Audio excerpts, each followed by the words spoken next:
America दुनिया का सबसे पुराना लोकतंत्र और सबसे बड़ी अर्थव्यवस्था। वहां सरकार पर ताला लग गया है। जी हां, जिसको अंग्रेजी में कहते हैं गवर्नमेंट शटडाउन। 1 अक्टूबर से अमेरिकी सरकार का कामकाज ठप पड़ गया है क्योंकि वहां की संसद, जिसे कांग्रेस कहते हैं, जरूरी सरकारी खर्च के लिए बिल पास नहीं कर पाई। अब सवाल यह है कि यह हुआ क्यों, इसका आम लोगों पर क्या असर पड़ेगा और इस पर नेता क्या कह रहे हैं, सब सिलसिलेवार तरीके से समझाती हूं। सबसे पहले ये समझिए कि ये शटडाउन होता क्या है। देखिए, अमेरिकी सरकार को अपना कामकाज चलाने के लिए, यानी कर्मचारियों को सैलरी देने, योजनाएं चलाने और दूसरे खर्चों के लिए संसद से बजट पास करवाना होता है। जब सत्ता पक्ष और विपक्ष के बीच किसी बात पर सहमति नहीं बन पाती और बजट पास नहीं हो पाता, तो सरकार के पास खर्च करने के लिए पैसा नहीं बचता। ऐसे में आवश्यक सेवाओं को छोड़कर बाकी सारे सरकारी काम बंद कर दिए जाते हैं, सारे खर्चे रोक दिए जाते हैं। इसी को गवर्नमेंट शटडाउन कहते हैं। इस बार भी यही हुआ। 30 सितंबर को देर रात अमेरिकी संसद के ऊपरी सदन यानी सेनेट में जरूरी सरकारी खर्चे से जुड़ा बिल लाया गया, जिसे पास करने के लिए 60 वोटों की जरूरत थी। लेकिन बिल के पक्ष में सिर्फ 55 वोट पड़े और विरोध में 45 वोट। नतीजा यह हुआ कि बिल अटक गया और आधी रात के बाद सरकार का कामकाज ठप हो गया। इस पूरे बवाल के केंद्र में है हेल्थ केयर का मुद्दा। अमेरिका में पूर्व राष्ट्रपति बराक ओबामा के समय एक कानून आया था जिसे अफोर्डेबल केयर एक्ट या ओबामा केयर भी कहते हैं। इसके तहत लाखों अमेरिकी लोगों को स्वास्थ्य बीमा के लिए सरकार से सब्सिडी यानी आर्थिक मदद मिलती है। डेमोक्रेटिक पार्टी चाहती है कि किसी भी नए बजट में इस सब्सिडी को जारी रखने की गारंटी हो। उनका कहना है कि अगर ये सब्सिडी खत्म हुई तो लगभग 2 करोड़ 40 लाख अमेरिकियों के लिए स्वास्थ्य बीमा का प्रीमियम बढ़ जाएगा। जबकि राष्ट्रपति डोनाल्ड ट्रंप की रिपब्लिकन पार्टी एक क्लीन यानी बिना किसी अतिरिक्त शर्त वाला अस्थायी फंडिंग बिल पास कराना चाहती थी, जिससे सरकार को 21 नवंबर तक काम करने के लिए फंड मिल जाता। उनका तर्क था कि हेल्थ केयर जैसे मुद्दों पर बाद में बहस हो सकती है, लेकिन डेमोक्रेट्स ने इसे हेल्थ केयर गारंटी के बिना पास करने से इनकार कर दिया। इस पर रिपब्लिकन पार्टी का कहना है कि डेमोक्रेट्स हेल्थ केयर के मुद्दे पर बजट को बंधक बना रहे हैं। रिपब्लिकन्स का आरोप है कि डेमोक्रेट्स राष्ट्रपति ट्रंप के हर काम का विरोध करने पर तुले हैं और इसी वजह से देश को शटडाउन की मुसीबत झेलनी पड़ रही है।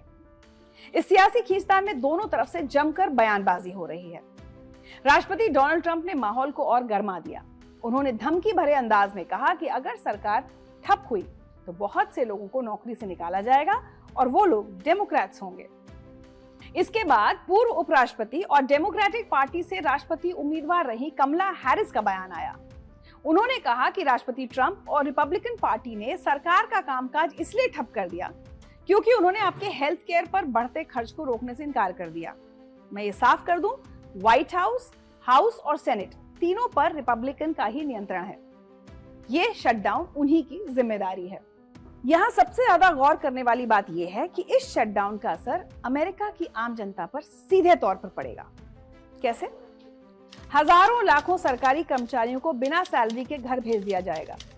हालांकि देश की सुरक्षा, सेना और हवाई यातायात कंट्रोल जैसी आवश्यक सेवाओं में लगे कर्मचारी काम करते रहेंगे, लेकिन उन्हें भी सैलरी तब तक नहीं मिलेगी जब तक ये शटडाउन खत्म नहीं हो जाता।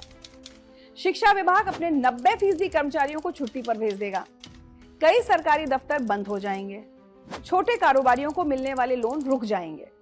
पासपोर्ट, वीजा, सोशल सिक्योरिटी जैसी सुविधाओं में देरी या रुकावट आ सकती है। अमेरिका के मशहूर स्मिथसोनियन म्यूजियम और नेशनल जू बंद रहेंगे। नेशनल पार्कों पर भी ताला लग सकता है। शटडाउन जितना लंबा चलता है, अर्थव्यवस्था को उतना ही ज्यादा नुकसान होता है। बाजार में अनिश्चितता बढ़ जाती है और आर्थिक गतिविधियां धीमी पड़ सकती हैं। ये कोई पहली बार नहीं है जब अमेरिका में सरकार का कामकाज ठप हुआ है। 1981 के बाद से अब तक कई बार सरकारी कामकाज ठप या शटडाउन हो चुका है। इसकी शुरुआत 1980 के दशक में राष्ट्रपति रोनाल्ड रीगन के कार्यकाल में हुई, जब बजट पर असहमति के कारण कई बार शटडाउन हुए। 1981 में पहली बार बड़ी संख्या में कर्मचारियों को घर भेजा गया। इसके बाद 1984, 1986 और 1987 में भी छोटी छोटी अवधियों के लिए शटडाउन हुए, जो अक्सर 1 या 2 दिन तक ही चले। 1990 में राष्ट्रपति जॉर्ज डब्ल्यू बुश के समय भी 3 दिन का शटडाउन हुआ था। 1990 के दशक के मध्य में यह समस्या और गंभीर हो गई जब राष्ट्रपति बिल क्लिंटन के कार्यकाल में 1995 और 96 में 2 बड़े शटडाउन हुए। इनमें से एक 5 दिन और दूसरा 21 दिन तक चला, जो उस समय का सबसे लंबा शटडाउन था। इसके बाद 2013 में राष्ट्रपति बराक ओबामा के समय 16 दिनों का शटडाउन हुआ, जिसका मुख्य कारण यही ओबामा केयर स्वास्थ्य कानून था, जिस पर इस बार भी विवाद खड़ा हो गया है।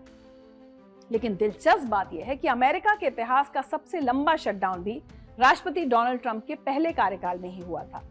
2018 में जब ट्रंप मेक्सिको बॉर्डर पर दीवार बनाने के लिए फंड की मांग पर अड़ गए थे, तब सरकार का कामकाज 35 दिनों तक बंद रहा था।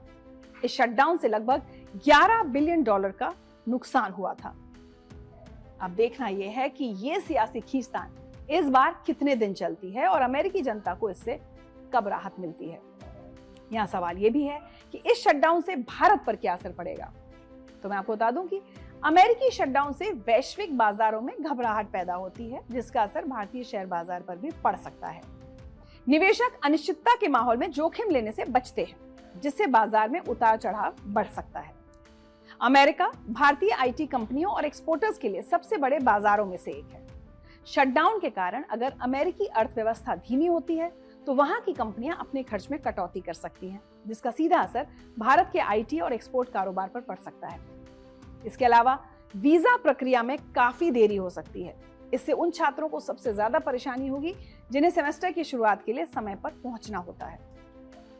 एक तरफ अमेरिका दुनिया को लोकतंत्र का पाठ पढ़ाता है और दूसरी तरफ उसकी अपनी लोकतांत्रिक व्यवस्था बार बार ठप हो जाती है। ये विरोधाभास भी आज की अमेरिकी राजनीति की हकीकत है। ये शटडाउन सिर्फ बजट का संकट नहीं, बल्कि नेतृत्व और विचारधारा का संकट है। सवाल ये नहीं कि कौन सही है और कौन गलत, या फिर किस पार्टी की जीत होगी और किसकी हार। असली सवाल तो यह है कि दुनिया के सबसे पुराने लोकतंत्र में, जहां की राजनीति पूरी दुनिया पर असर डालती है, वहां के आम लोगों का क्या होगा। उन लाखों कर्मचारियों का क्या होगा जिनकी सैलरी सिर्फ इसलिए रुक गई क्योंकि उनके नेता आपस में सहमत नहीं हो पा रहे। ये शटडाउन सिर्फ सरकारी दफ्तरों पर ताला नहीं है, ये उन लाखों परिवारों की उम्मीदों और जरूरतों पर ताला है जो हर दिन मेहनत करके अपना घर चलाते हैं। सियासत अपनी जगह है, लेकिन जब यही सियासत जनता पर भारी पड़ने लगे तो ये सोचने का वक्त है कि लोकतंत्र का असली मतलब क्या है। और फिलहाल तो भारत को डेड इकोनॉमी कहने वाले डोनाल्ड ट्रंप अपने ही देश की इकोनॉमी नहीं संभाल पा रहे हैं, ये भी सही है।